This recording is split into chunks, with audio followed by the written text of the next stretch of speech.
very good evening and welcome to My Teacher program. Today we have got Dr. Shobna Sadishan with us. She's the head of the department, Sharjah Indian School Boys section, and she's going to give you the classes for 12th grade chemistry first unit. Welcome, ma'am.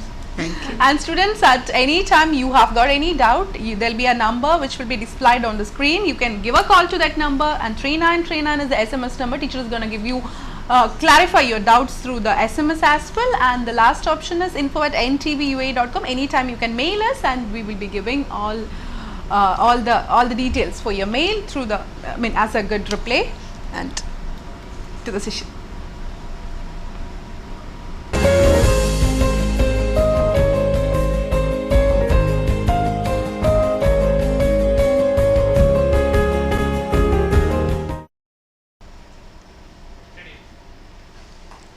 Good evening, students. Today I am going to take Unit 1. Unit 1, Solid State.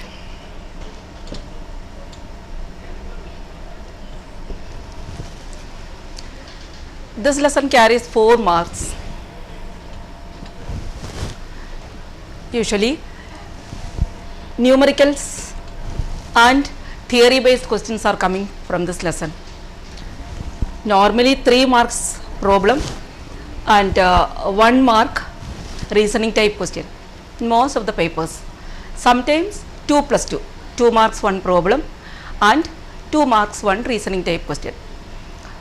I think by this time you might have studied this lesson.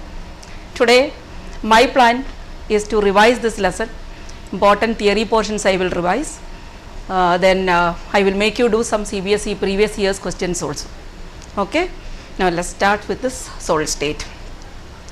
You know, there are three different states of matter: solid, liquid and gas, that you start studying in 4th standard, and the various aspects of solid, liquid and gas. Now I am not going to elaborate. I am directly going to start with solid state. Okay. That is the 12th standard portion. Just see.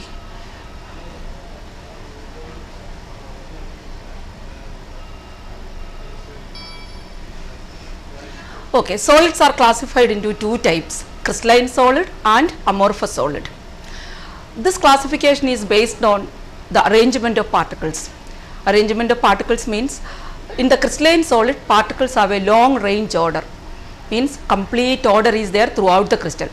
And in the amorphous solid, the name itself amorphous, the name means it's a Greek word originated from Greek, no form. There is no long range order. Some short range order we can see in between, but in some cases we cannot see that also. So crystalline solid means there is long range order, and in amorphous solid there is no long range order. There is no disorder, complete disorder we cannot say. Short range order is there, but sometimes we cannot recognize that short range order. You can see the diagram over there, the 2 pictures over there.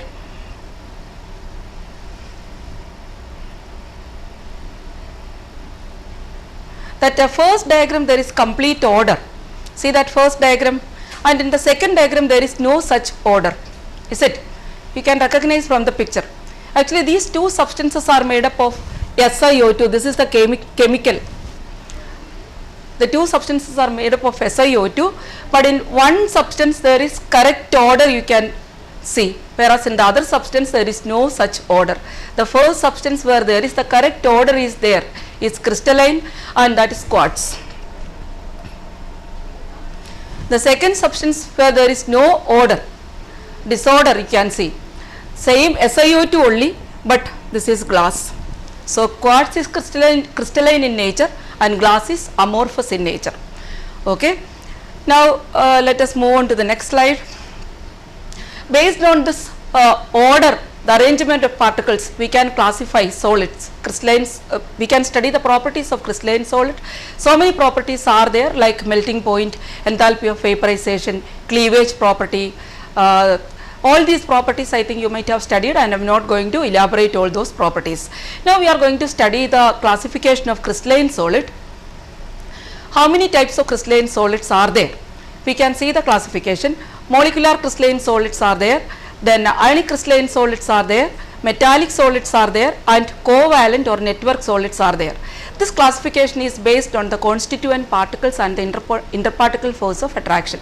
In the molecular solid, the constituent particles are molecules, and the interparticle force of attraction is sometimes van der Waals force, sometimes dipole-dipole interaction, and sometimes hydrogen bond.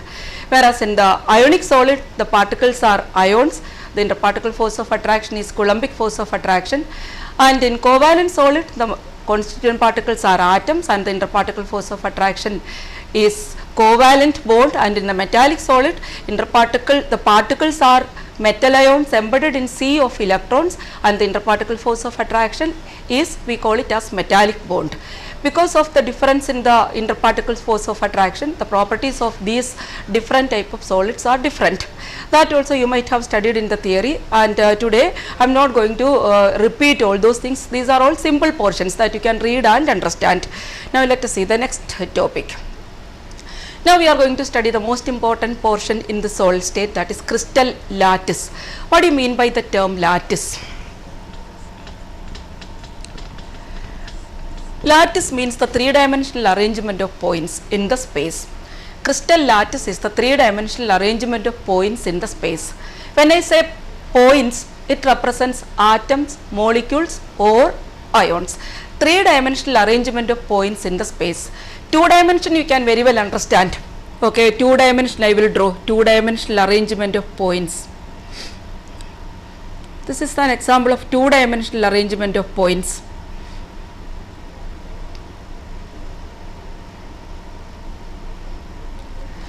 Like this, different two-dimensional arrangement of points we can draw. One only I am drawing as example. So this is a two-dimensional lattice. When we come to crystal lattice, it is three-dimensional, means three-dimensional arrangement of points in the space. This two-dimensional arrangement, from this two-dimensional arrangement I am going to take a small portion by joining 4 points. Okay, I joined 4 points and I got a small portion. Remember, this is not 3 dimension, it is 2 dimension. This small portion, imagine this is a cube I obtained by joining 4 close points. This particular square, sorry not cube, a square. This square, if I repeat to this direction, as well as this direction, as well as this direction and as well as this direction, I can generate this full 2-dimensional lattice. Is it? The small square, if I repeat in all the 4 directions, I can generate this full 2-dimensional lattice. So this is a 2-dimensional lattice, that is the ordered arrangement of points in the 2 dimension. From that I selected 4 points, and that 4 points I joined by means of 4 lines. I got a square.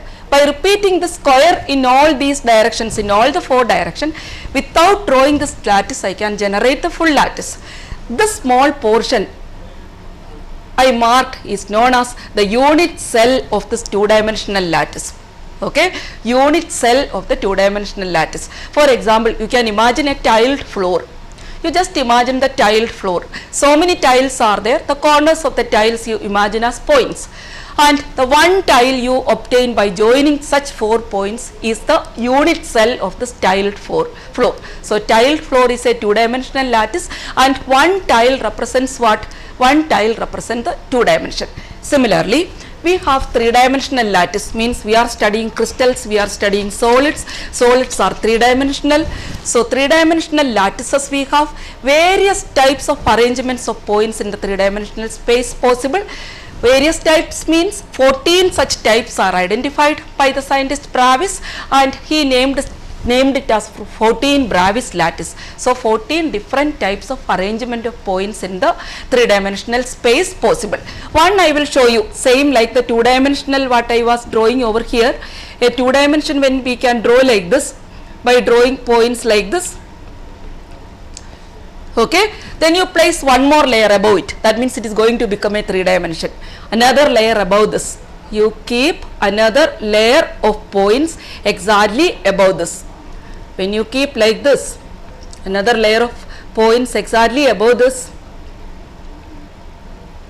Okay, full I cannot draw now. So by joining these 4 points in the 2 dimension, you got a square. I put one more layer of points above this, I am going to join those 4 points. Look what you are getting now. What you are getting now in the 3-dimensional, what you are getting now, you are getting a cube. So this is the 3-dimensional lattice where the cube is the unit cell. This lattice is known as cubic lattice. So understand, 3-dimensional lattice is the arrangement of ordered arrangement of points in the 3-dimensional space. When we talk about solids, the points are atoms, molecules or ions. How many types of such arrangements are there? 14 such type of arrangements are there, and these 14 arrangements can be represented by 14 unit cells. Okay, 14 unit cells. Depending this unit cell, you realize this unit cell is a cube. Like that, different polygons can represent different structures. Different lattices can be represented by different polygons. Based on the structure of that polygon, we say there are 7 crystal systems. 7 crystal systems. So once again, there are 14 Brevis lattice represents 7 crystal systems depending upon the geometry of the polygon we get, and this 14 Brevis lattice can be represented by 14 unit cells. Now look, here I have shown some different types of unit cells. 14 type of unit cells are there, but basically we can classify unit cells into 2 different types. They are primitive unit cells. So this is a unit cell, represents a portion of the lattice. The classification of unit cell, broadly we can classify them as primitive unit cell and centered unit cell. Primitive unit cell and centered unit cell. Now we are going to take this cubic unit cell, the polygon cube only. So I am going to talk about this cubic unit cells. Okay, in this cubic unit cell also there are primitive unit cells and centered unit cell. Now what is primitive unit cell? Atoms, molecules or ions occupy only at the corners of the unit cell. The diagram you can see, atoms, molecules or ions occupy only at the corners of the unit cell. And centered unit cell means in addition to the atoms at the corners, atoms occupy some other place also. Not only at the corners, atoms occupy at some other places also. So primitive unit cell diagram is over there, that you can see the diagram. The primitive unit cell you can see. Then centered unit cell, 3 types are given there. Okay, type of unit cells. Now you have you can see the type of unit cell. Primitive unit cell is the first one. The remaining 3 are centered unit cells, and those centered unit cell, different names are there depending upon the position of the extra particles. I told you at the corners as well as at some other places. The second one is body centered. That means in addition to the particles at the corners, one particle is occupying at the center of the body of the cube. The next one is face centered. In addition to the particles present at the corners, particles are occupying at the corners, at the face centers. And one more is there. In addition to the particles which are occupying at the corners, 2 particles are at any two alternate phase, any 2 opposite phase. So there are 3 types of centered unit cells. Okay, now let us see what is next. Now we are going to calculate the number of atoms in a cubic unit cell. Number of atoms in a cubic unit cell. Okay, so cubic unit cells, we have primitive unit cell, body centered unit cell and face centered unit cell. Actually that end centered is not coming under the cubic polygon, it comes under some other polygon system only. Cubic polygon has 3 type of unit cell. They are primitive, body centered and face centered. Primitive unit cell you can see now. You can see the primitive unit cell.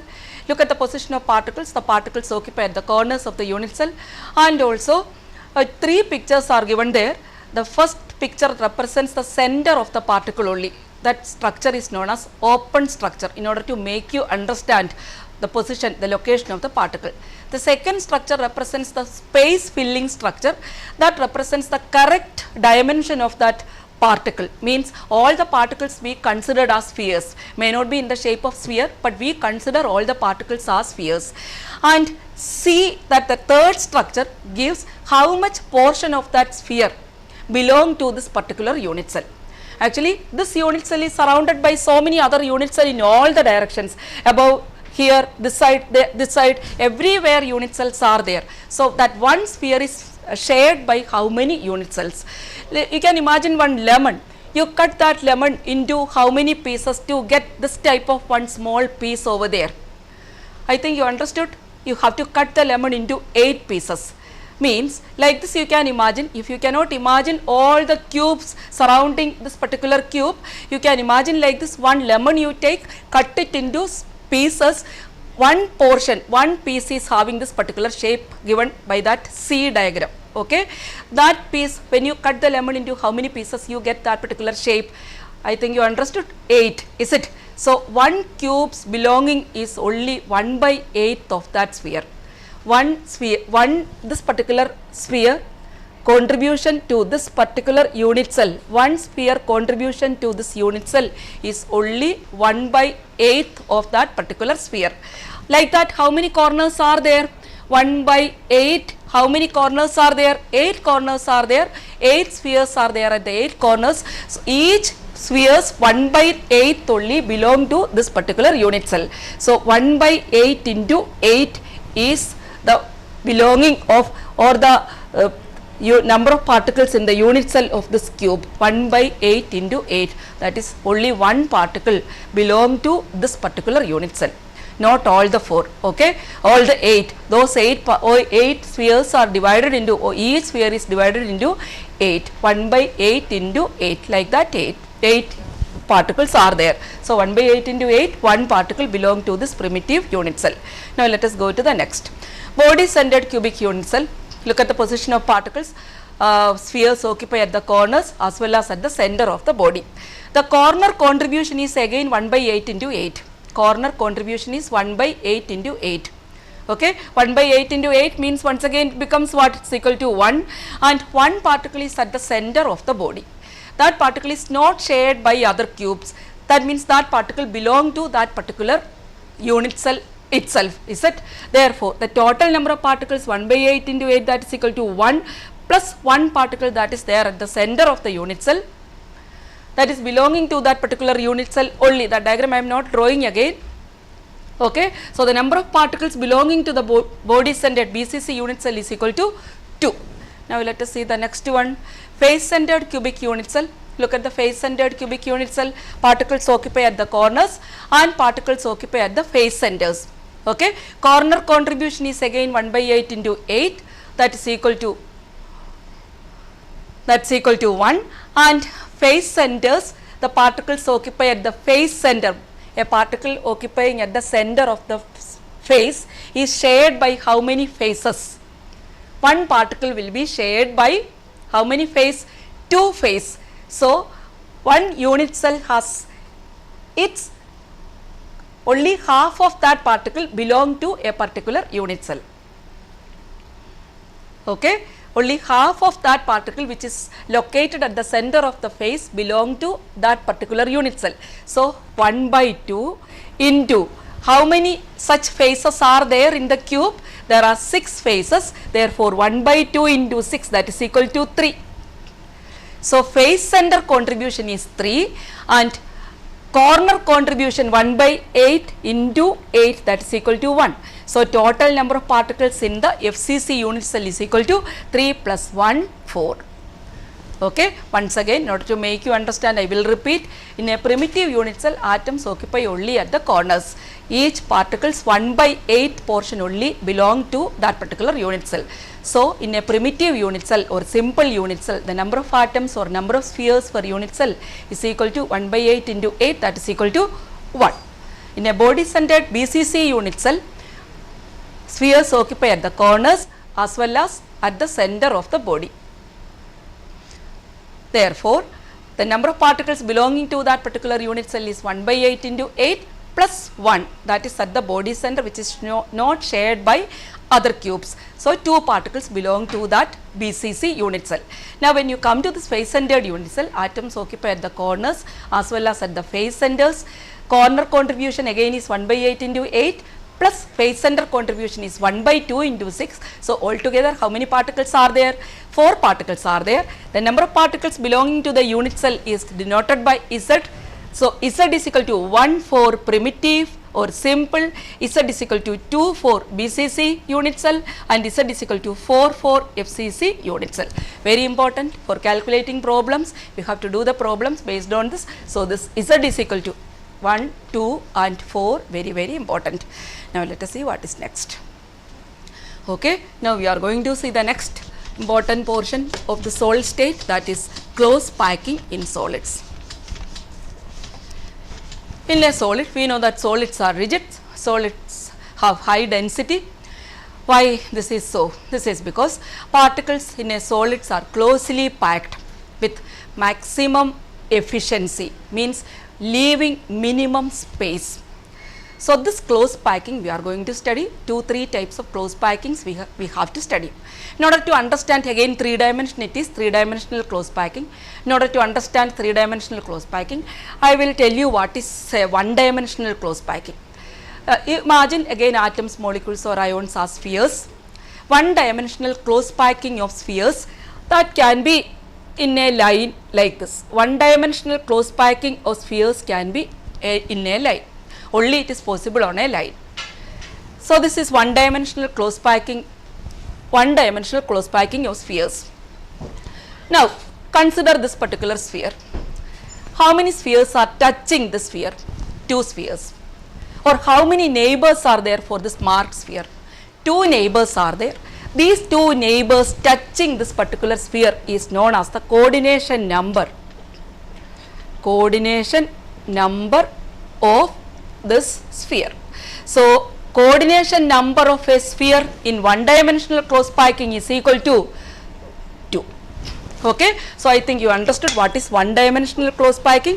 Now, we are going to see what is 2-dimensional close packing. 2-dimensional close packing means various rows are arranged. Here only we have seen 1 dimension, means we have seen only 1 row. So, various rows are arranged. Here I can show you the diagram. See the first diagram. Various rows are arranged. What is the peculiarity of the first diagram? There is a row A, okay. There is a row A, another row is there, that again that row is named as A. You know why that second row is named as A? Because these 2 rows are vertically as well as horizontally aligned, identical in every respect. Like that, various rows are there. Remember, all the rows are vertically and horizontally aligned. This type of close packing in 2 dimension, if one row we call as A, all the other rows we have to call as A, because all the rows are identical in every respect. This type of close packing in 2 dimension is called A type of close packing in 2 dimension. Okay. Now, you see one particular sphere inside, well inside that 2-dimensional close packing. Okay. Have you seen that it is marked there red, one sphere in that close packing. Okay. That particular sphere is touching how many other spheres? Just count, there are 4 spheres touching that particular sphere.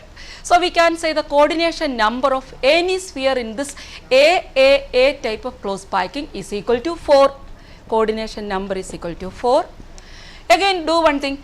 You join the centers of all those spheres touching this particular sphere, what we have marked, what you will get? You will get a square. Therefore, this particular close packing is known as square close packing. So, what all things we understood? This is known as A type of close packing. Coordination number of each sphere in this close packing is equal to 4, and this is known as square close packing. And you can see some space in between. In between the spheres you can see some space. That space which is left behind is known as void, and I will tell you about this void when we after studying the second type of 2-dimensional close packing. Okay. Now, let us see the second type of 2-dimensional close packing. Again, see various rows are there. The first row, let us name it as A row, that down one, the base one, A row. Second row, keep the second row in the depressions formed by the first row. Don't keep it vertically aligned with the first row. Second row you keep in the depressions formed by the first row. That means second row is not vertically aligned with the first row. Okay. So, the second row we have to give another name. We have given the name, what name we have given? B. We have given the name B. So, A row is there, B row is there. Go for the third row. Third row you keep in the depressions formed by the second row. Okay, understood? Look at the diagram. Third row you keep in the depressions formed by the second row. Understood? Now you can see one thing, the first row and the third row are vertically aligned. The first row and the third row are vertically aligned. Okay, so they are identical. Now I am going to name the third row as what? Again A. Like that you continue your packing of rows. You will get AB, AB, AB type of close packing. Okay, so there is a difference. The first one is A type of close packing and the second one is AB, AB, AB type of close packing. Now you just see one sphere well inside that AB, AB type of close packing. It is marked over there. Count the number of spheres touching that particular sphere. How many are there? It's marked over there. There are 6. Therefore, what you will call? You call it as the coordination number. Coordination number of any sphere in this close packing is equal to 6. Do one thing, join the centers of all those spheres touching the center sphere. You will get what? You are going to get a hexagon. You got a hexagon. Okay. So this is called hexagonal close packing. Hexagonal close packing. So what we are doing? We are doing 2 dimension. Hexagonal close packing in 2 dimension. So first one square close packing in 2 dimension. Second one is hexagonal close packing in 2 dimension. All the properties you understood. Only one point is missing about the void. Look at the void in the second case. In the hexagonal close packing, see the void and tell me which void is bigger in size. You understood? The void present in the square close packing is bigger in size than the void present in the hexagonal close packing. So we say hexagonal close packing in 2 dimension is more efficient than square close packing in 2 dimension. We are not supposed to calculate the percentage efficiency of 2 dimension. So we are not going to do. I think you understood 1 dimensional close packing and 2 dimensional close packing. Now let us move on to 3 dimensional close packing. Okay, let us go for a break now. I will come back soon. Take.